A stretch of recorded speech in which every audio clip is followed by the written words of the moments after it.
Blender எப்படி download பண்ணலாம்னு பார்க்கலாம். ஃபர்ஸ்ட் உங்களோட க்ரோம் ப்ரௌசரில் போயிட்டு பிளெண்டர்னு டைப் பண்ணிக்கோங்க. சர்ச் பண்ணோன்னா ஃபஸ்ட் ஒரு லிங்க் வரும். அதை கிளிக் பண்ணிங்கன்னா டவுன்லோட் பண்ண ஒரு ஆப்ஷன் கொடுத்துருப்பாங்க. அதை கிளிக் பண்ணிங்கன்னா டவுன்லோட் பிளெண்டர்னு இருக்கும். ஸோ விண்டோஸ் யூஸர் வந்து டேரெக்டாக கிளிக் பண்ணி டவுன்லோட் பண்ணிக்கலாம். இல்லை அதர் யூஸராக இருந்தீங்கன்னா கீழே நிறைய ஆப்ஷன்ஸ் கொடுத்துருக்காங்க. நீங்கள் எதில் யூஸ் பண்ணுறீங்களோ அதை கிளிக் பண்ணி டவுன்லோட் பண்ணிக்கலாம். ஸோ நான் வந்து விண்டோஸ் யூஸ் பண்ணுறேன். இதை கிளிக் பண்ண உடனே உங்களுக்கு ஆட்டோமேட்டிக்காக டவுன்லோட் ஆக ஸ்டார்ட் பண்ணிடும். ஸோ நான் வந்து டிஃபால்ட்டாக எங்கே சேவ் ஆகும் அப்படின்னு ஃபைல் லொக்கேஷன் செலக்ட் பண்ணியிருக்கேன்.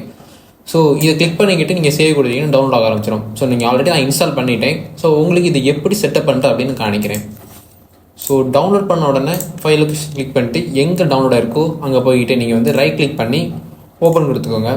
ஸோ ஓப்பன் கொடுத்தோன்னா எப்படி செட்டப் பண்ணணும் அப்படின்னு காணிக்கும். ஸோ இதில் நீங்கள் நெக்ஸ்ட் டைம் கிளிக் பண்ணிவிட்டு இங்கே அக்செப்ட் பண்ணிக்கிட்டு நெக்ஸ்ட் கிளிக் பண்ணிங்கன்னா உங்களோட லொக்கேஷன் கேட்கும் எங்கே பிளெண்டர் சேவ் ஆகணும்னு. ஸோ இதை நீங்கள் சேவ் பண்ணுறதுக்கு 2 மெத்தட் இருக்குது, சரிங்களா? ஸோ மெத்தட் 1, உங்களோட டிஸ்பிசியில் பார்த்தீங்கன்னா உங்களோட லோக்கல் டிஸ்க் சி மட்டும் இருந்துச்சு, என்கிட்ட ஸ்டோரேஜ் வந்து லோக்கல் டிஸ்க் சி மட்டும் தான் இருக்குது அப்படின்னா நீங்கள் டேரெக்டாக இன்ஸ்டால் பண்ணிட்டு போயிடலாம். ஸோ அதுவே இல்லாமல் எனக்கு 2 டிஸ்காக இருக்குது, சியும் இருக்குது டியும் இருக்குது அப்படின்னா சியை வந்து ஓஎஸ்க்காக கொடுத்துருப்போம். அதுவும் இல்லாமல் ஏதாவது சாஃப்ட்வேர் அப்ளிகேஷன் சேர்த்தும் போது யூஸ் பண்ணுவோம். ஸோ பிளெண்டர் டவுன்லோட் பண்ண வந்து லோக்கல் டிஸ்கை டியில் சேவ் பண்ணுங்கள். ஸோ இது எதுக்கு நான் சொல்கிறேன்னா உங்களோட ஃபைல் ஸ்டோரேஜை மெயின்டெனன்ஸ் பண்ணுறதுக்காக. ஸோ நான் வந்து ஆல்ரெடி இன்ஸ்டால் பண்ணி வச்சிருக்கேன். இங்கே பார்த்தீங்கன்னா ஃபைல்ஸை மெயின்டெனன்ஸ் பண்ணுறதுக்காக. ஸோ பிளெண்டர் நம்ம யூஸ் பண்ண ஸ்டோரேஜ் நிறைய மெயின்டெனன்ஸ் பண்ண வேண்டியது இருக்கும். ஸோ அதுக்காக லோக்கல் டிஸ்க் டியில் நீங்கள் சேவ் பண்ணுங்கள். ஸோ எனக்கு சிங்கிள் டிரைவாக இருக்கனால ப்ராப்ளம் இல்லை.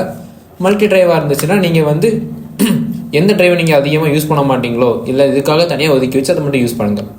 ஸோ இவ்வளோ தான். நெக்ஸ்ட் கொடுத்து இன்ஸ்டால் கொடுத்தீங்கன்னா பிளெண்டர் டவுன்லோட் ஆகிடும்.